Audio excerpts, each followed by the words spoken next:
పోలీసులు పదే పదే పిలుస్తున్నారని వైసీపీ నేత మద్దినేని ఇంద్రసేన చౌదరి ప్రశ్న యూట్యూబ్ ఛానల్ సీఈఓ గమన వేర్వేరుగా దాఖలైన పిటిషన్లపై హైకోర్టు విచారణ చేపట్టింది. దీంతో వివరాలు పరిగణలోకి తీసుకున్న ధర్మాసనం ఏమని స్పష్టత ఇచ్చింది. మరోవైపు రావణ్ కస్టడీ పిటిషన్పై గన్నవరం కోర్టులో విచారణ జరిగింది.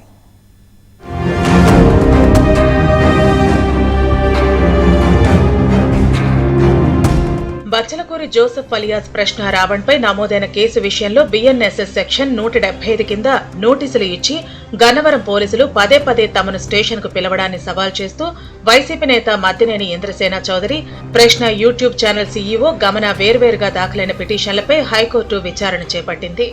విచారణకు హాజరు కావాలని పిటిషనర్లకు నోటీసులు ఇచ్చామన్నారు ప్రభుత్వ ప్రత్యేక న్యాయవాది ఎస్పీటీ విష్ణుతేజ. విచారణకు హాజరయ్యేందుకు 10 రోజుల సమయం ఇవ్వాలని పిటిషనర్లు రాతపూర్వకంగా కోరారన్నారు. ఈ వివరాలు పరిగణలోకి తీసుకున్న హైకోర్టు న్యాయమూర్తి విచారణను 29కి వాయిదా వేసింది.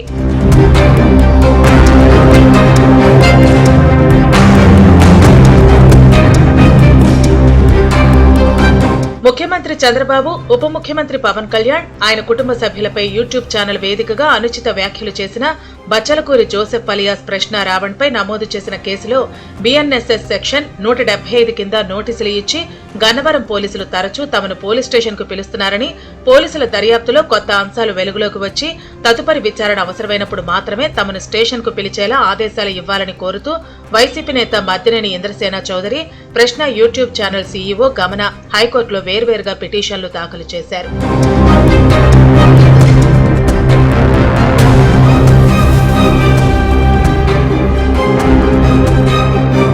ముందుగా నోటీసులు ఇచ్చి నిర్దిష్ట పోలీస్ స్టేషన్లో మాత్రమే విచారణ జరిపేలా ఆదేశించాలని కోరారు.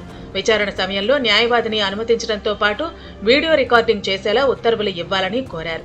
అలాగే దర్యాప్తులో భాగంగా తమ నుంచి స్వాధీనం చేసుకున్న మొబైల్ ఫోన్, ఐప్యాడ్, ల్యాప్టాప్లోని డేటాను స్వాధీనం చేసుకుని తక్షణం పరికరాలను తమకు అప్పగించేలా ఆదేశాలు ఇవ్వాలని కోరారు. ఈ వ్యాజ్యం విచారణకు రాగా పిటిషనర్ల తరపున సీనియర్ న్యాయవాది వాదనలను వినిపించారు.